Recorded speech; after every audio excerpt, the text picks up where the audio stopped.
I'm Logan Crawford, and right now on Spotlight, we're speaking with David Vaught. He is a figure of formidable courage and principle. He explores the confrontation of values in his thought-provoking book, Remaking the American Dream, Change from Values. Drawing on his personal experiences from the Vietnam War era to entrepreneurial ventures, he unflinchingly navigates his encounters with the power brokers of America. Through riveting narratives, he examines the resilience of grassroots Americans and their crucial role in shaping and improving the American dream. We're delighted to have David join us here today on Spotlight. We thank the folks at Rushmore Press for helping us put him in the spotlight today. And we ask viewers like you to support writers like him by subscribing to our channel. David, thanks so much for joining us here today. Good to be here, Logan. I appreciate your summary there. It was very good. Thank you, sir. It is a book that is a lifetime in the making, really. It began with your experiences at West Point. Let's tell the audience first what happened at West Point and how you stood up for your values. Well, in my fourth year at West Point, doing well there. I was in the top third of my class. I wanted to serve in the military as an Army officer.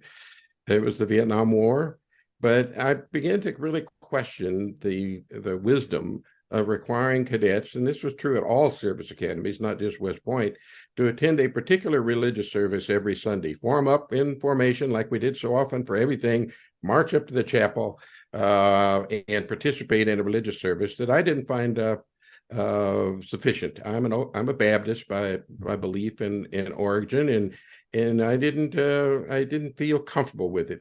We were facing a lot of moral choices in the Vietnam era, and for a young idealistic Army officer, those need to be resolved. Those need to be solid. And I didn't feel that it was solid. I also didn't like it at all, from what I knew about the Constitution, that freedom of religion is guaranteed to all our citizens, including those in the military. And at West Point, just before we were scheduled to, as we graduated, to take another oath to support and uphold the Constitution of the United States, right there out above the plane was the cadet chapel, mandatory chapel, violating that First Amendment. That kind of inconsistency in our basic premises, our basic starting points for our country and our culture and our military created a conflict we thought should be at least talked about and considered. Absolutely. Now, this was, I presume, the 1960s or 70s? 1968. 1968. And back then, the United States was not a very diverse nation religiously. It's a much different world today. So you really laid the groundwork for all of the many, many religions that would come after you, I would think, right? I think so. There was a choice of Jewish chapel, Catholic chapel, or cadet chapel. That was everybody else.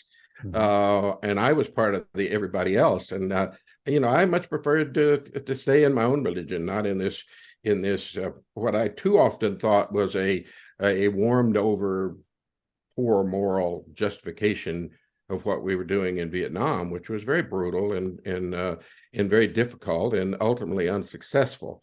And so, we thought we weren't engaging in civil disobedience like you saw in a lot of 1968. Mark Rudd down in Columbia at that same time was occupying the president's office and refusing to leave and getting arrested. We were cadets at West Point. We were doing our duty. We were following orders. We were participating in chapel because they required it. But we thought we had a right, and we did, to ask our chain of command for change. And we asked them for a simple change. They were taking contributions out of our pay. We were paid at West Point, taking contributions out of our pay every week for the compulsory chapel. We said, we don't want to pay for something, a religion that we don't agree on how it's being conducted. So quit taking the $3 out of our account. That was a request. I put it in a more affirmative action there. We were being a little, we were demanding in a way, but also in the chain of command, in the disciplinary system of West Point, working through the channels that were available to us to assert a right. And that didn't receive a warm reception. Yeah, I'm sure. Like I said, particularly back in 1968, when people were expected to fall in line and not to question authority, that's for sure. Tell us about the title of your book, Remaking the American Dream, Change from Values. What do you mean by that? The American dream it wasn't coined in the Revolutionary War. It was coined in 1931 by a historian who looked back at the history of the United States and said, "What has really happened? What is the American dream?" He coined that phrase. Nobody had used that phrase before that. He coined that phrase, and he said it's an accumulation of all the values that have developed in our country, and some of them have been in conflict. Obviously, there had been a civil war. There had been many other kind of conflicts in our history. And those were all conflicts of values. And he said that accumulation of those values, which are ever changing and can be changed, make up the American dream. And so I think a challenge of values like saying to the chain of command, it has every right to give orders in the military chain of command. We were at West Point, we were following orders, okay? That's very necessary for a military to be effective, especially in a combat situation. But in a country where we don't swear allegiance to the king, which is what happened before the American Revolution, or to any political party or anything like that, we swear allegiance in the military in the United States to the Constitution. That's an important distinction. And it's been there since our history and since West Point was founded in 1802. So we thought those conflicts between the values of freedom religion and the values of the chain of command needed further discussion and modification. People like Al Haig, who was our deputy commandant at the time, before he went to serve in the White House and had a later illustrious political career, they said, get back in ranks. Your job is to follow orders and do what we tell you and cut out this nonsense. And I'll take your letters and throw them in a waste can and we'll forget about it. Mm-hmm. We just didn't stand for that. And we said, no, those are a formal request. They deserve at least an answer. If you want to tell us no, we have the right to take money out of your pay you don't agree to and devote it to religious purpose. Go ahead and say so in writing. That's what we're asking for. What we're really asking for is you to say, no, we should stop that practice and we should reevaluate this policy. What was it like writing this book, and who is your audience?